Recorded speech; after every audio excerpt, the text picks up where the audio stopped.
பாலஸ்தீன மக்களை எந்த அளவு போட்டு அடின்னு அடித்தாலும் அவர்கள்ட்ட இந்த ஒரு சந்தோஷம் இன்னும் குறையில பாருங்கள். பக்கங்கள்லாம் இடிஞ்சு போய் கிடக்குது, இடங்கள்லாம் இடிஞ்சு போய் கிடக்குது.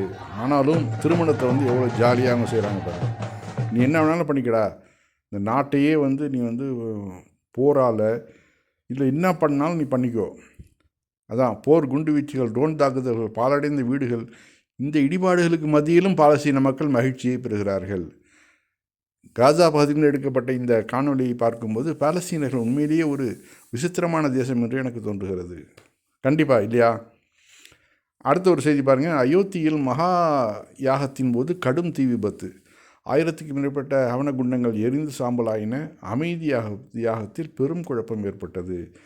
இது யூபியில் நடந்திருக்குது, நேற்று நடந்தது தான். அது மிகப்பெரிய தீப்பிழம்பு.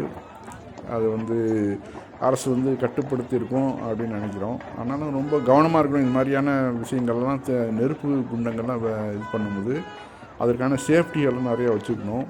ஏன்னா உயிர் பலிகள் ஏற்பட்டுச்சுன்னா அது நம்மளால் தாங்க முடியுமா? அதனால் இது ஊபி அரசாங்கம் இது மாதிரியான விஷயங்கள்லாம் ரொம்ப ரொம்ப கேர்ஃபுல்லாக இருக்கணும். மக்கள் உயிர் சம்மந்தப்பட்ட விஷயங்கள் இதெல்லாம் இல்லையா?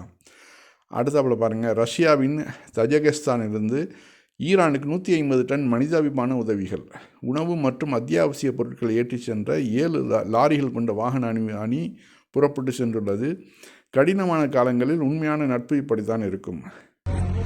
இந்த நாட்டுக்கு நம்ம நன்றி செலுத்துவோம். ஏன்னா இப்போ மருந்து பொருட்கள்லாம் இல்லாமல் ரொம்ப கஷ்டப்படுறாங்க.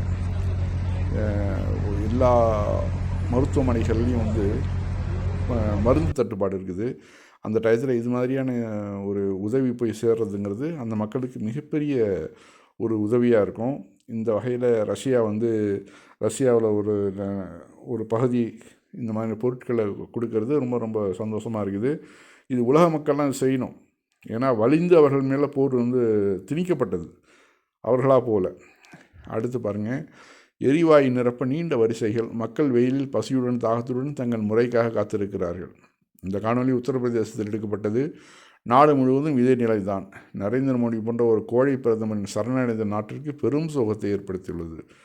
உண்மையிலேயே தான். இவர் மட்டும் ஒழுங்காக அன்றைக்கி நெத்தன்யாகு கூப்பிட்டது போகாமல் இருந்திருந்தாருனாக்க இந்த பிரச்சனைகள்லாம் வந்திருக்காது நமக்கு. ஆனால் அப்படி இருந்தும் அவங்க இந்திய மக்களுக்காக அவங்க ஈரான் விட்டு கொடுக்குறான். இல்லைனாக்க நம்ம ரொம்ப ரொம்ப கஷ்டத்தை அனுபவிச்சிருக்கோம். அந்த மக்கள் பாருங்கள், தங்களுடைய வேலைகளை விட்டுட்டு எல்லா அன்றாடங்காட்சிகள், பெரிய பெரிய பணக்காரங்கட்டெலாம் ஒன்றும் பிரச்சனை இல்லை, வீட்டில் சிலிண்டர் இருக்கும், 2-3 இருக்கும், இல்லைனா எலக்ட்ரிக் அடுப்பு வச்சு அட்ஜஸ்ட் பண்ணிடுவான். இந்த மாதிரி அன்றாடங்காட்சிகள், வேலைக்கும் போய்க்கணும், அதே சமயத்தில் சிலிண்டரையும் ஃபுல்லப் பண்ணணும். 1 கிலோமீட்டர் 2 கிலோமீட்டர் வெயிலில் நின்றுட்டு மயக்கம் போட்டுன்னு சில பேர் விழுந்துருக்குறாங்க. அப்படிப்பட்ட ஒரு கஷ்டத்தில் நம்மளை நம்ம நாடு கொண்டு விட்டுருக்குது. அது நாம் தான் பார்த்துக்கணும். அடுத்து இந்த ஹிந்து பெண் சொல்கிறத பாருங்கள்.